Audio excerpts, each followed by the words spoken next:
So all I'm doing at this point, I'm just going to go ahead and use the Dutch oven for this. Turning this on a little high heat just to kind of get it rolling, and I'll take it down. So from here I'm going to probably do about maybe about a teaspoon and a half or a tablespoon and a half of olive oil. I'm going to do about a tablespoon of unsalted butter, and this should start melting down real quick here. And to that I'm going to add a tablespoon of flour.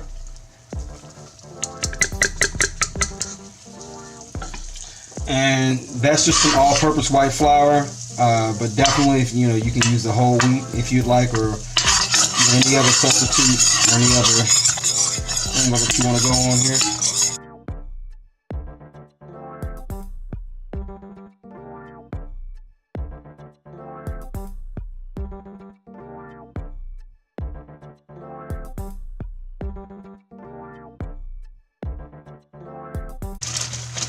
So now at this point I'm just making a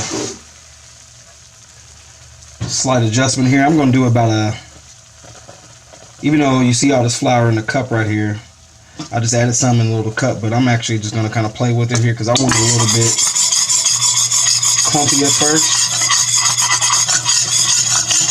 So you see I just add a little bit. So what I did was I just put a little bit, maybe about another tablespoon back in this little cup right here.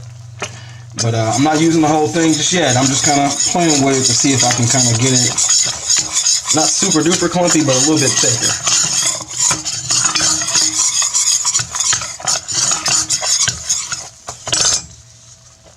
And that should be enough because you can use milk here, but I'm actually using heavy whipping cream. I'm going to take that, now I had that on high, but the only reason I had that on high because I knew I was going to be stirring that. So we'll get a quick look at these green beans. We don't really have a lot right here, so I'm just kind of, basing it off of the green beans that I'm using, how much sauce I'm going to need. So at this point, what I'm going to do is I'm turning that back on low here, and I'm just using some organic heavy whipping cream. Cool. And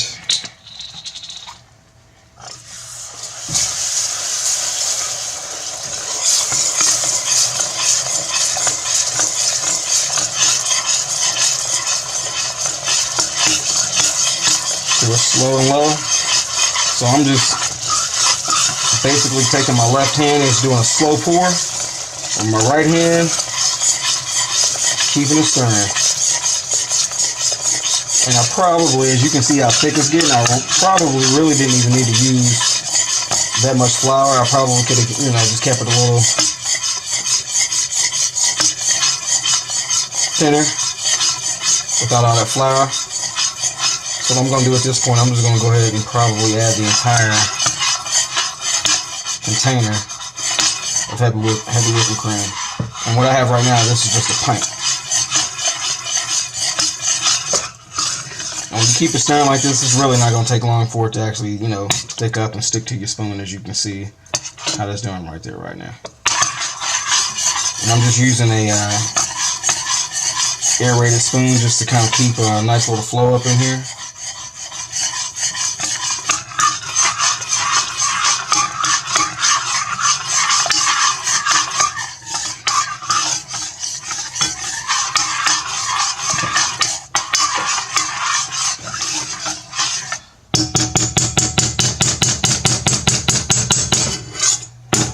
Point all I'm going to do, I'm just going to go ahead and hit this with a little black pepper ground up. I'm just going to do a dash of salt. And I really don't need a lot because I'm going to be putting some cheese up in here as well. Also, to remember, we did have those green beans in the salt water as well too. So,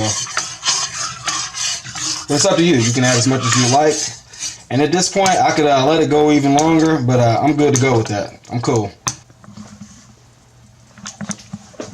Alright, so real quick, just a little side note on this video. So this is the rest of that bechamel sauce. You can put this in any kind of container that you want, but that's a nice little amount. I can see right now from what I have in there, it's not, It's not a whole lot, but that's something that you can actually add, you know, heavy whipping cream or milk later on down the line, because it already has the starch in it from the flour and it's already a nice base. You can add some more milk or heavy whipping cream and cheese later on and do an Alfredo or whatever you want, to be honest with you. Or you can do another green bean casserole as well too, just kind of add on to what you got.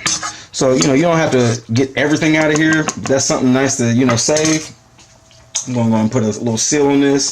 Again, you can put this in the freezer bags as well too, but I'm just going to put it in here because it's going to be nice and easy to pop out of the freezer whenever I want to use it again. So that's it. So again, saving the bechamel sauce for a future date. We'll come back to this later on.